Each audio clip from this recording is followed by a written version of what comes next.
ભાવનગર શહેરમાં વાઘવાડી રોડ પર આવેલા ઈવા સુરભી શોપિંગ મોલમાં પોલીસ દ્વારા એક સંયુક્ત ઓપરેશન હાથ ધરવામાં આવ્યું છે।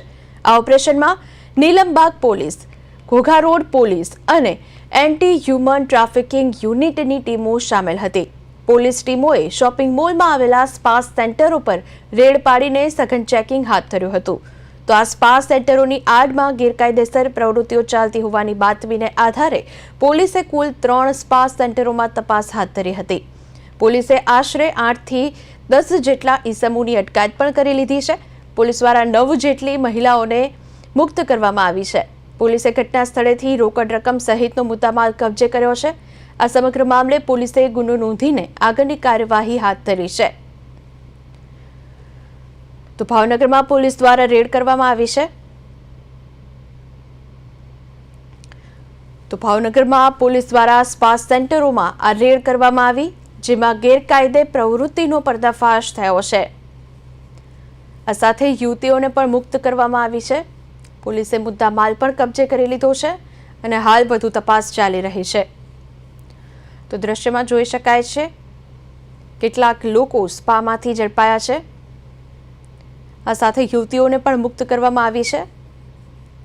3 જેટલા સ્પાની અંદર ગેરકાયદે જે કામ ચાલી રહ્યું હતું તેનો હવે પર્દાફાશ થઈ ગયો છે।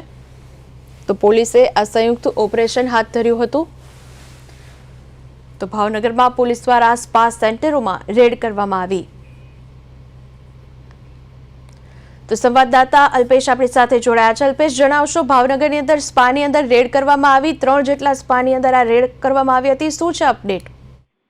જીવીની ચોક્કસ જણાવ્યું તો ભાવનગરની નીલમબાગ, ઘોઘા રોડ અને જે હ્યુમન ટ્રાફિકિંગ ફોર્સ છે જેમના દ્વારા ભાવનગર શહેરના જે વાઘાવાડી રોડ પર આવેલા ઈવા સુરભી મોલમાં 3 જેટલા સ્પા છે તેમાં રેડ કરવામાં આવી હતી। આ રેડ દરમિયાન પોલીસ દ્વારા સઘન ચેકિંગ હાથ ધરવામાં આવ્યું હતું। આશરે 4 કલાક જેવા ચેકિંગ બાદ પોલીસે 8 જેટલા શખ્સો છે તેની અટકાયત કરી હતી।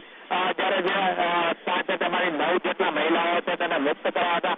હાલ પોલીસ તંત્ર દ્વારા તમામ શખ્સોને ઝડપી લે અને તેમના વિરુદ્ધ કાયદેસરની કાર્યવાહી હાથ ધરી છે। ત્યારે બીજી વાત કરીએ તો સ્પામાંથી જે મુદ્દામાલ મળી આવ્યો છે તેને લઈને પણ પોલીસ દ્વારા તપાસ હાથ ધરવામાં આવી છે અને આ અંગે જે સ્પામાં રેડ કરવામાં આવતા અન્ય જે જગ્યાઓ પર જે સ્પાના નામે ચાલતા ગોળા ધંધાઓ છે તેમાં કપડાટ ચલાવે છે। હાલ પોલીસ તંત્ર દ્વારા સમગ્ર કામગીરીને કાર્યવાહી હાથ ધરવામાં આવી છે। જી અલ્પેશ, સમગ્ર વિગતો આપવા બદલ આપનો આભાર।